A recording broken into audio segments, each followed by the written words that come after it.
This program is closed captioned.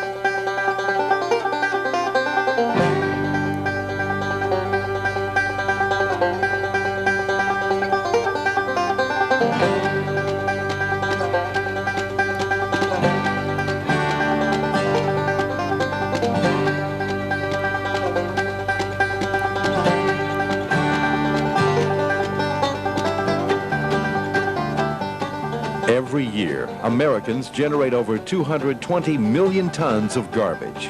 Although ordinary household waste accounts for just 5% of the total, it adds up to nearly 2,000 pounds of trash per year for every man, woman, and child in this country. The cheapest way to dispose of solid waste is to bury it in a sanitary landfill. In fact, 90% of all municipalities in the U.S. depend on landfills to get rid of their garbage. But as population centers grow, so does the need for solid waste disposal. At the same time, it becomes harder to find nearby open areas suitable for landfills. As a result, collection and transportation can account for up to 75% of waste disposal costs. But one Virginia community has hit on a unique solution to this problem. While there are many ways to haul garbage, the Roanoke Valley in southwestern Virginia has the only landfill in the United States served exclusively by rail. The Waste Line Express has proven to be an economical and ecologically sound way to dispose of solid waste. The Roanoke Valley lies between the steep slopes of two mountain ranges, the Blue Ridge and the Allegheny. The Roanoke River flows down the mountains from its headwaters in Montgomery County right through the heart of the city of Roanoke. The Roanoke Valley is administered by 2 county governments, 2 city governments, and 1 town. Each of its nearly 200,000 residents generates 6 pounds of trash per day, slightly above the national average. In 1991, Roanoke City, Roanoke County, and the town of Vinton formed the Roanoke Valley Resource Authority, an agency charged with the task of taking out Roanoke's trash. The idea for the project came from John Hubbard, director of the Resource Authority. 8 years ago, when we started looking for a new landfill site, we had looked at over 35 sites, and I felt that it was worth looking at sites that included rail. Norfolk Southern Corporation, the area's major rail service provider, was enthusiastic about the idea. I'm guessing it was about 1990. John Hubbard approached Kim Greer and I. Kim Greer and I were put together to form the team of environmental services in the marketing department. And John Hubbard approached us. John Hubbard approached us and asked, would we consider presenting a proposal to the county? There was no resource authority formed then, to the county to put together a project to handle waste by rail here in the Roanoke Valley. Kim Greer and I had been involved in some, not so much been involved, but been to other areas in the United States looking at how they were handling their waste. And we had formed these ideas on what we thought would be the best way. So we sat down and drew out some things and talked about it, what kind of rail cars would be needed, these rail cars, we imagined that we'd have to have very big rail cars. And so what we did was we drew out some ideas and discussed it and talked to other departments at Norfolk Southern, came up with a plan and presented it to the county. We were put together as a team to develop rail movements of municipal solid waste, wastewaters, sludges, contaminated soil, something called automobile shredder residue, and we were doing this constantly. We did it every day. So yes, we were always looking for opportunities like this to develop additional waste projects. We thought it was an absolutely fabulous idea that we could put together this project right here where we lived and show everyone here how well this idea could actually work. The landfill itself, the concerns were groundwater protection, traffic problems, property values. After we had numerous meetings with the public and formed citizens advisory committees to look at how the landfill should be built wherever it's built.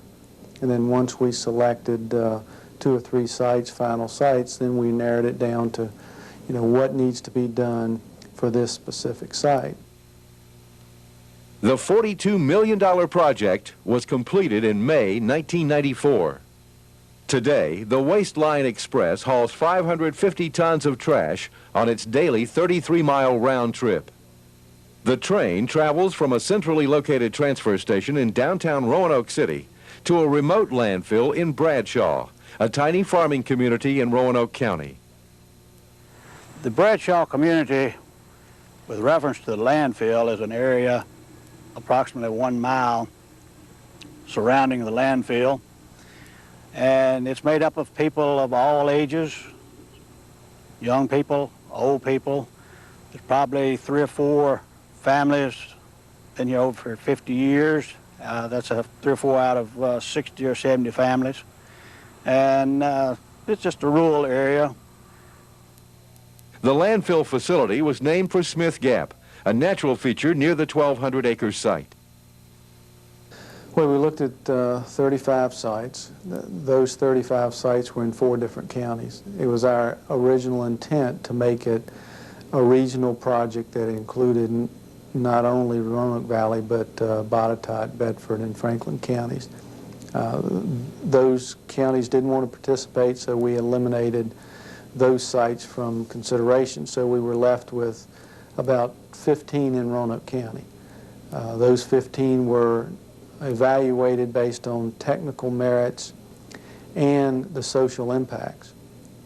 And as we got the citizens involved, they helped us develop a rating system that would rate each site in Roanoke County as to the social aspects of it and the technical aspects. Bradshaw was the best, both technically and social concern. So that overall was by far the best site. There were 2 others that we had narrowed it down to a total of 3. This was the first. In the early planning stages of the project, the Resource Authority considered using trucks to haul refuse, but soon decided against it. Fort Lewis Mountain reaches an altitude of 3,280 feet at its peak and would have been impassable during winter snow and ice storms. Even during good weather, 60 trucks would have had to make 2 round trips a day, wasting valuable time and money on transportation and causing a severe impact on the environment. Trucks were considered to haul to that site. Once we selected Smith Gap, it was some distance away from the central city, so we had to either drive the collection trucks all the way to Smith Gap or operate a transfer station site, and that's what we decided to do. Once we settled on the site for the transfer station, then it was whether or not to run it by rail or run it by tractor trailer. Using rail transportation made sense historically, too. Roanoke was once the headquarters of the Norfolk and Western Railway, the predecessor of Norfolk Southern. For more than 100 years, Roanokers have been proud of their railroad heritage. At first, not everyone was sold on the idea, but between them, the Resource Authority and Norfolk Southern managed to overcome every obstacle. Again, Norfolk Southern was not at all involved in finding or developing the site for the landfill. But once we found out where the site was, we worked very, very closely. Those of us at Norfolk Southern worked very, very closely with the county and with the Resource Authority to talk to the people in the surrounding areas.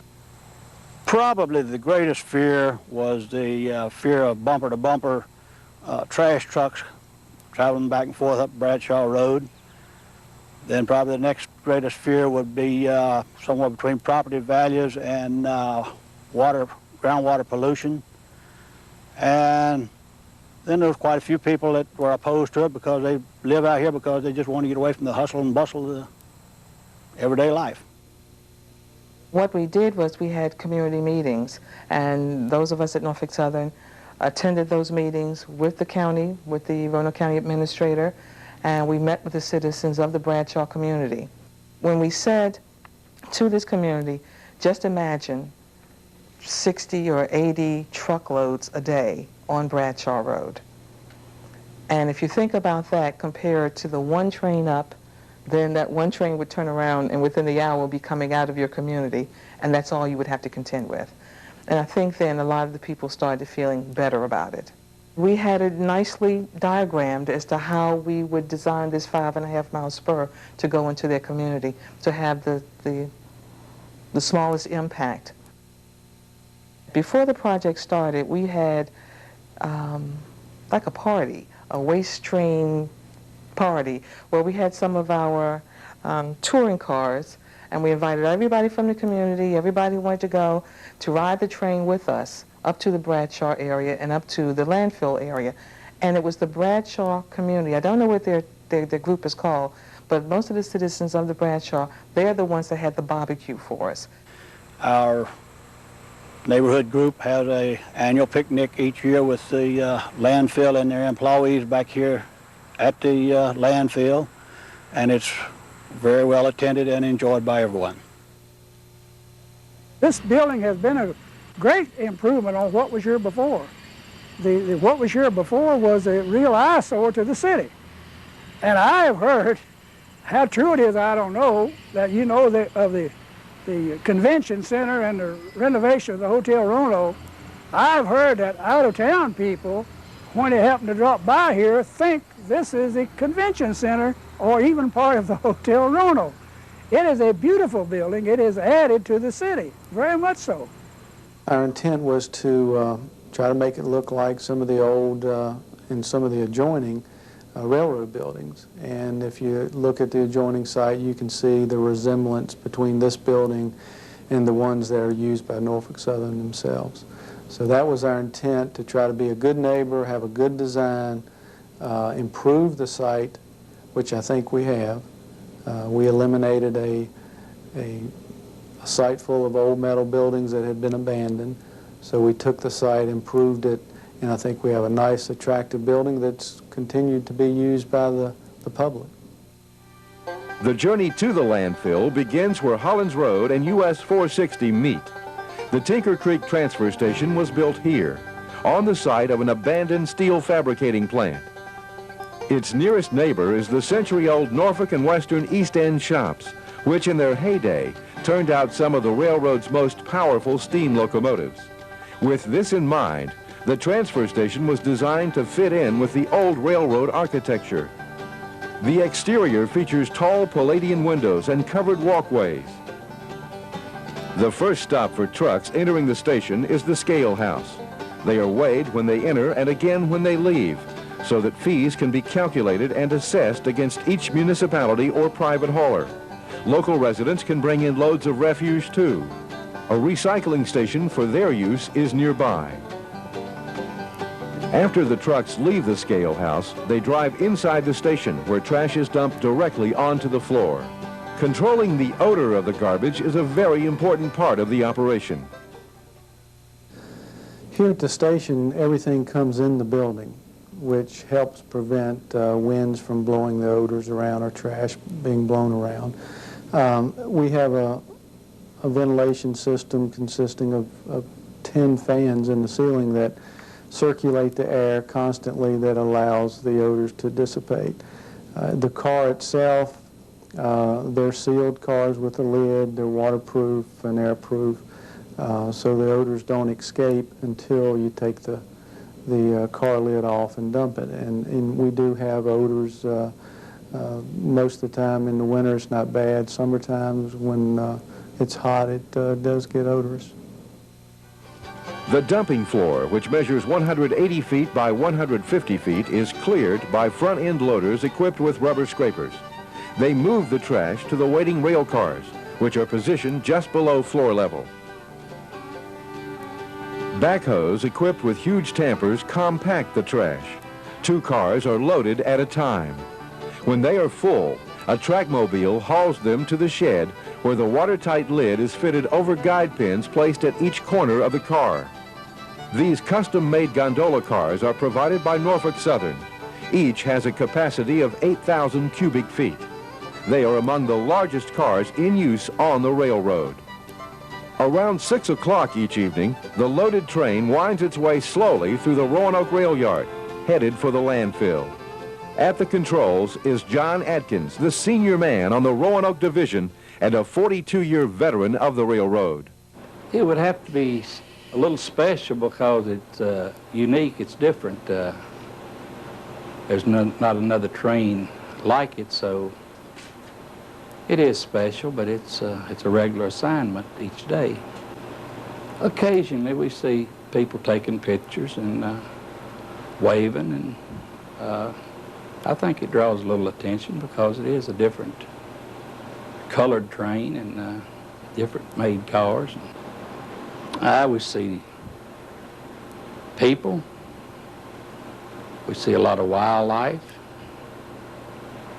a lot of nature. Been feeding a den of foxes for the last couple of weeks, and they're eating real good. We see turkey. I'm snug as a bug in a rug up there on that engine, but if it's cold, if you have to get outside. As the train approaches the Montgomery County line, it leaves the main line and veers off onto the new Bradshaw Spur. It took Norfolk Southern crews nearly 8 months to blast a 5.5-mile path through these rocky hills. The train travels at 10 miles per hour up a 1.3% grade along the base of Fort Lewis Mountain. Soon, peaceful pastures give way to narrow, deep cuts in the mountain, with sheer walls of shale rising up on both sides. Much of the track has been purposely hidden from view to protect the value of the surrounding property. When the train arrives at the landfill, it enters one of 5 holding tracks. Like the transfer station, the tipping station was designed to look like a railroad depot. It's on 1,200 acres. We have a ridge that hides the landfill itself from Bradshaw Road. We have an entrance off of Bradshaw Road without a sign. It looks like a farm road, crosses a farm gate, and that was our whole intent, to limit the impact on the neighborhood. And if you drive out today, unless you knew where it was, you couldn't find it. Of the 1,200-acre site, only about 450 acres will be used for the landfill. The rest will be developed for recreational use. The landfill will be opened a little at a time, so the land will not be disturbed until it is actually needed. An area of 25 acres is expected to last about 3 years. We will gradually, as we need it, build those portions of the landfill to fill our needs for several years at a time. The area is rural.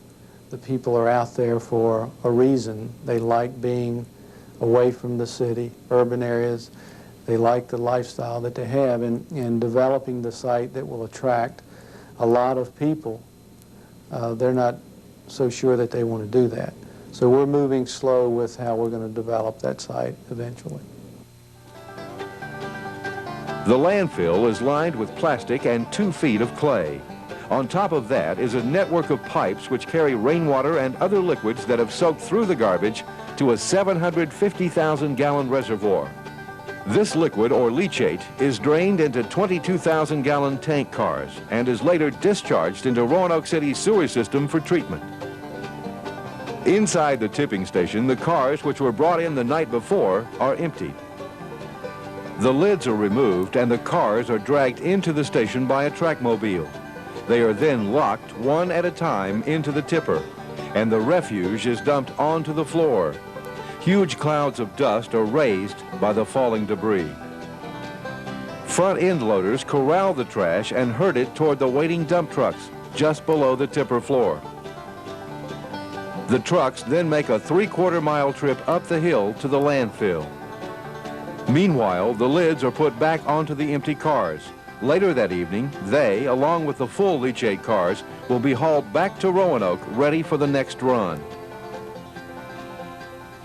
Although at the moment, the Roanoke Valley landfill is the only one of its kind, it's not likely to remain so. Landfills are shrinking in size from about 5,400 in 1992 to 3,200 in 1996. So as landfill capacity shrinks, tonnages will have to be developed and sent to the existing landfills, and I feel that the distances waste will travel will probably increase in the future rather than decrease. But in the meantime, the Roanoke Valley Waste Line Express will keep taking out Roanoke's trash for years to come. It's a 21st century solution to a 20th century problem. It's increased the awareness of how our waste is handled here in this area. It's something that stands out because of the attractiveness of the equipment that's used. And it's also helped Roanoke in that it was one of 3 projects that helped the city of Roanoke win the All-American City Award last year in 1996. It's an absolutely beautiful area, and it is still as beautiful as it was before the landfill was there.